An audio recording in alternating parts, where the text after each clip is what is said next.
kita bertemu lagi untuk subjek bahasa Melayu pada hari ini. Okey, hari ini adalah hari Rabu. Tajuk kita hari ini adalah premis makanan pilihan anda. Unit 5, bahasa dalam unit 5. Subtopik dia premis makanan pilihan anda. Okey, objektif pembelajaran.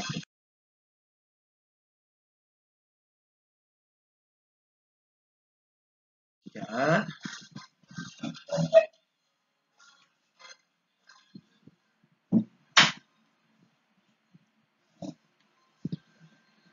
Objektif pembelajaran. Pada hari ini kita akan belajar membina dan menulis peregan berdasarkan frasa dan gambar dengan betul. Okay, nanti kita dapat gambar dari frasa. Jadi kita akan bina ayat dengan frasa itu dan cantum beberapa ayat untuk membentuk peregan. Jadi kita akan dapat akhirnya kita akan dapat sebuah karangan yang menarik.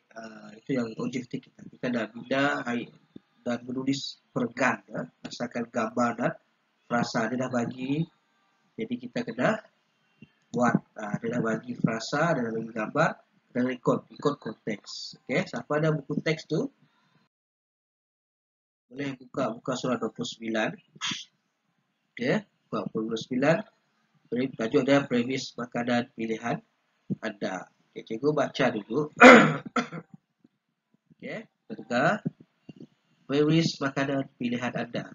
Cikgu Intan, guru pendidikan kesihatan kelas 3A, telah memberikan tugasan kepada murid-muridnya. Mereka perlu mencari maklumat tentang pemilihan premis makanan yang bersih. Hanif telah mendapat maklumat yang betul. Okey, sebelum tu apa itu premis? Premis adalah bangunan atau kawasan tempat menguruskan perniagaan dan sebagainya. Itu premis. Dia boleh jadi perniagaan, yang boleh jadi simpanan, premis bangunan ataupun satu ruang khas untuk menguruskan perniagaan, penyimpanan, gudang. Itu macam sekolah juga premis, perkhidmatan, klinik swasta itu premis, itu panggil premis. Okey, yang ini maklumat yang diperolehi oleh Hanif. Hanif telah mendapat maklumat yang berikut. Okey, sekarang ni kita tengok. Dia ada bagi 1, 2, 3, 4. 4 gambar. Dalam setiap gambar tu dia dah bagi maklumat. Ada frasa, ada ayat yang tak lengkap dan ada yang kosong, langsung tak ada. Jadi kita akan bina. Kita akan sampaikan maklumat ni dalam bentuk peregan. Okey, yang ni kalau tengok ini dia belum susun dalam bentuk peregan. Nanti kamu buat dalam tugasan dia kena dalam bentuk peregan. Jadi dia kena masuk, ditulis dan masuk ke dalam. Okey, yang ini bersama sebab dia belum lengkap. Sebab tu dia ditulis sebaris saja dengan yang pertama. Okey, kalau kamu tulis macam ni sebaris sama itu bukan peregan. Itu kamu buat kesilapan. Kita kena ikut standard bahasa untuk Malaysia ialah pemereganan DBP. Dia kena masuk peregan kedua. Yang pertama di tepi ni. Yang pertama mesti sebaris. Tapi yang kedua peregan kedua dia kena masuk. Ketiga nanti masuk. Baris pertama saja masuk. Dari keempat ya masuk. Ada berapa orang lagi belum faham walaupun belum ingat ataupun tak mahir lagi cara membina menulis peregan kedua, ketiga dan seterusnya. Okey, dia buat sama saja. Jadi ada yang dah pandai, okey, tahniah diucapkan. Yang belum tu kena prihatin. Kena alert. Kena ambil cakna bila perlu masuk, bila perlu sebaris. Okey, kita mulakan tajuk ni. Pengusaha makanan di premis makanan perlu memakai pakaian yang sesuai. Sesuai kan? Apron, topi, okey? Dan bersih. Dia kena bersih lah. Amalan ini akan memastikan makanan terhindar daripada bakteria, sejenis kuman. Pengusaha makanan perlu memakai apron, sarung tangan dan penutup kepala. Okay. Ini maklumat pertama. Apron, sarung tangan dan penutup kepala. Ini program. Jadi dia dah lengkap sudah. Tak perlu kacau. Salin je. Yang kedua ialah makanan yang telah dimasak perlu ditutup. Okay, makanan yang telah masak perlu ditutup. Dia ada penutup ni. Jadi kenapa dia perlu ditutup? Itu pun ada buat ayat. Makanan ini perlu ditutup untuk mengelakkan makanan dihinggapi lalat. Apa masalah lalat? Buat ayat di sini. Lalat membawa penyakit seperti taun dan cirit-birit yang boleh memudaratkan manusia. Yang kalau itu yang paras tinggi. Kalau kamu nak mudah lagi, lalat boleh membawa penyakit seperti taun dan cirit-wirit yang boleh membawa kematian. Cukup, cukup pendek. Dah 3 ayat untuk peregan ni. Ketiga, dia bagi yang ketiga ni peralatan memasak. Spang bersih. Lepas tu ayat kedua menjamin kualiti makanan. Ketiga tak ada. Jadi yang ketiga ni mesti menyokong ini, yang ini mesti menyokong ini. Ayat dia bagi kan, yang pertama dia macam ni. Tengok yang perkara kedua lah, makanan yang telah dimasak perlu ditutup. Jadi ayat kedua perlu menyokong ayat pertama. Jadi begitu makanan ditutup untuk mengelakkan makanan dan hingga lalat. Ayat ketiga mesti menyokong ayat kedua.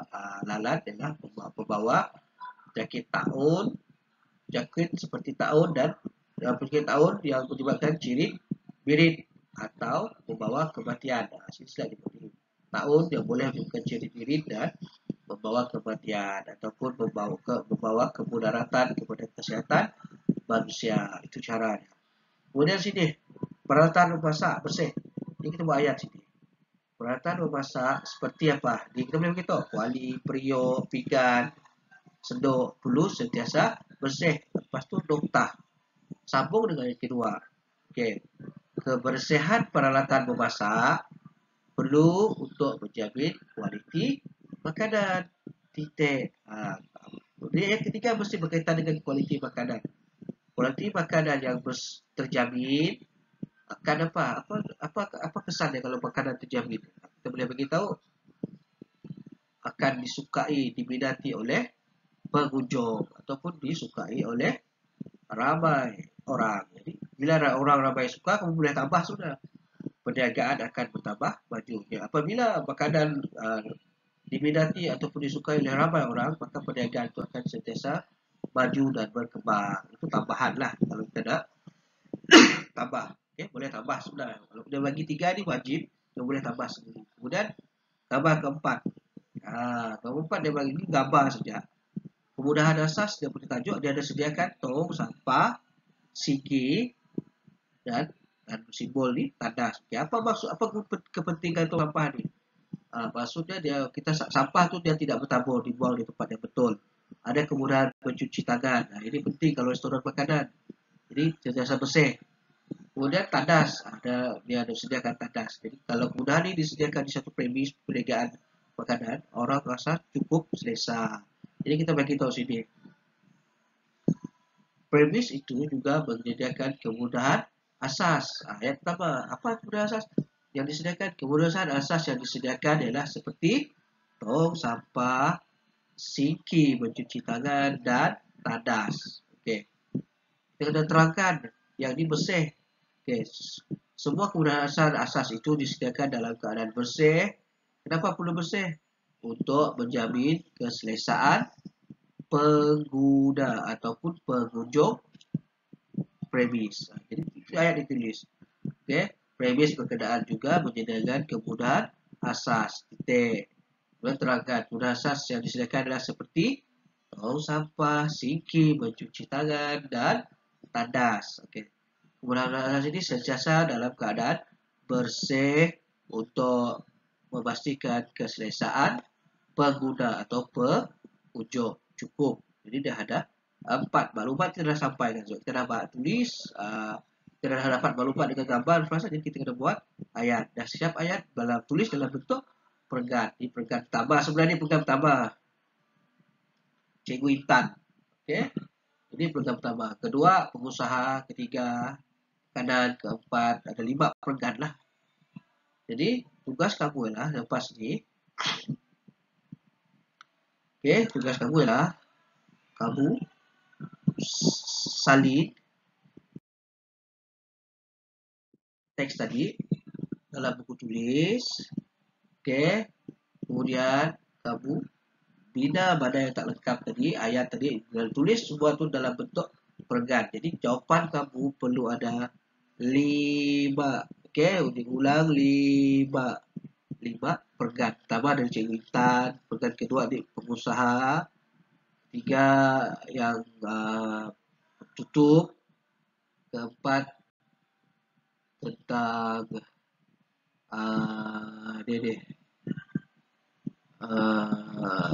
keempat tentang gambar, gambar yang ketiga ni, dan keempat tentang kemudahan asas. Jadi ada 5, cukuplah 5. Jadi tulis sekurang-kurangnya satu perenggan yang bawah 3 ayat, cukup untuk permulaan. Okey, saya harap boleh faham. Buat dulu buku tulis, yang buku aktiviti nanti kita akan buat selepas ni apabila kita dah boleh bersemuka, sebab kita kena buat satu demi satu. Bila menulis kena banyak sikit tugasan, penting untuk memastikan murid-murid faham apa yang perlu dibuat. Okey, kalau ada masalah boleh tanya cikgu dalam grup. Kemudian cikgu tak dapat buat live sebab cikgu sekarang bertugas. Hari bertugas untuk apa?